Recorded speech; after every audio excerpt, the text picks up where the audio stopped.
ಇವತ್ತು ದಿವಸ ನಾವು ನಾಗನಾಳ, ಮೇಡ್ಯಾಳ ಸುತ್ತು ಈ ಬೆಟ್ಟದ ಸುತ್ತಮುತ್ತ ಇರ್ತಕ್ಕಂಥ ಬಡಬಗ್ಗರು, ಕೂಲಿ ಕಾರ್ಮಿಕರು ಸಾವಿರಾರು ಜನ ಜೀವನ ಮಾಡ್ತಾ ಇದ್ದಾರೆ. ಆದರೆ ಇವತ್ತು ಯಾರೋ ಒಬ್ಬರು ಸಣ್ಣ ಪುಟ್ಟ ಅಭಿಷೇಕೋಸ್ಕರ ಬಂದು ಗಲಾಟೆ ಮಾಡಿದ್ದಾರೆ, ಕ್ರೆಷರ್ ಬೇಡ ಅಂತ. ಕ್ರೆಷರಿಗೆ ಸಾವಿರಾರು ಜನ ಜೀವನ ಮಾಡ್ತಾರೆ. ಇವಾಗ ಸರ್ಕಾರ ನಿಯಮಗಳ ಪ್ರಕಾರ ನಾವು ಕ್ರೆಷರ್ ಮಾಡ್ಬೋದು, ಅರ್ಥ ಆಯ್ತಲ್ಲ. ನಿಯಮ ಬಿಟ್ಟು ಚಾರ್ಜ್ ತಪ್ಪಿಲ್ಲ. ಆದ್ದರಿಂದ ಕ್ರೆಷರ್ ಇವಾಗ ನಮಗೆ ಅವಶ್ಯಕತೆ ಇದೆ.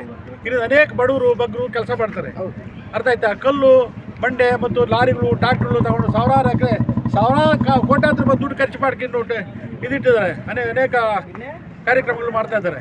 ಆದರೆ ಇವತ್ತು ದಿವಸ ಬೇಡ ಅಂತ ಹೇಳೋದು ಸಮಂಜಸ ಅಲ್ಲ. ಯಾರೋ ಒಬ್ರು ಕಿಡಿಗೇಡಿ ಇವತ್ತು ಹೇಳ್ಬೋದು, ಅದಕ್ಕೆಲ್ಲ ಕಿವಿಕೊಡ್ಕೊಡು ಸರ್ಕಾರದವರು. ಆದರೆ ಸರ್ಕಾರ ನಿಯಮದಂತೆ ನಾವು ಮಾಡಿರೋದು. ಸರ್ಕಾರ ಏನು ಕಾನೂನು ಮಾಡಿದಾರೋ ಆ ಕಾನೂನು ಒಳಪಟ್ಟೆ ನಾವು ಕ್ರೆಷರ್ ಮಾಡಿರೋದು.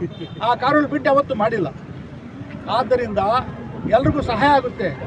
ಆದ್ದರಿಂದ ನಮ್ಮ ಕ್ರೆಷರ್ ಬೇಕೇ ಬೇಕಂತೇಳಿ ನಮ್ಮ ವಾದ. ನನ್ನ ಹೆಸರು ಪಿ ನಾರಾಯಣ ಸ್ವಾಮಿ ಅಂತ, ನಾಗನಾಳ ಗ್ರಾಮದವರು. ಬಂಧುಗಳೇ, ನಾವಿಲ್ಲಿ ಸೇರಿರೋದು ಯಾಕಪ್ಪ ಅಂದರೆ, ನಮ್ಮ ನಾಗನಾಳ ಗ್ರಾಮದಲ್ಲಿ ಸರ್ವೆ ನಂಬರ್ 42ರಲ್ಲಿ ಸೋಮಣ್ಣ ಅವರು ಜಲ್ಲಿ ಕ್ರೆಷರ್ ಮಾಡಿದ್ದಾರೆ.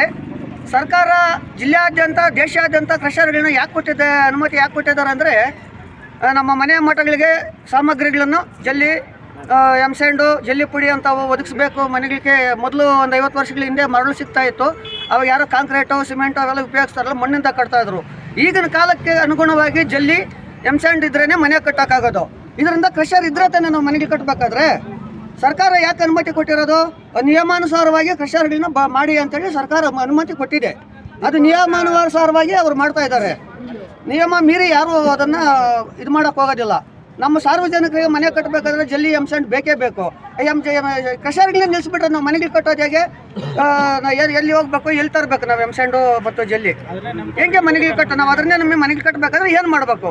ಇದನ್ನು ಅರಿತು ನಮ್ಮ ಆಡಳಿತ, ಜಿಲ್ಲಾಡಳಿತ ಸೂಕ್ತ ಕ್ರಮ ತೆಗೆದುಕೊಂಡು ನಮ್ಮ ಕ್ರೆಷರ್ ಉಪಯೋಗಕ್ಕಾಗಿ ಅನುಮತಿ ಕೊಡಬೇಕಂತ ಪ್ರಾರ್ಥನೆ ಮಾಡ್ಕೊಳ್ತೇನೆ.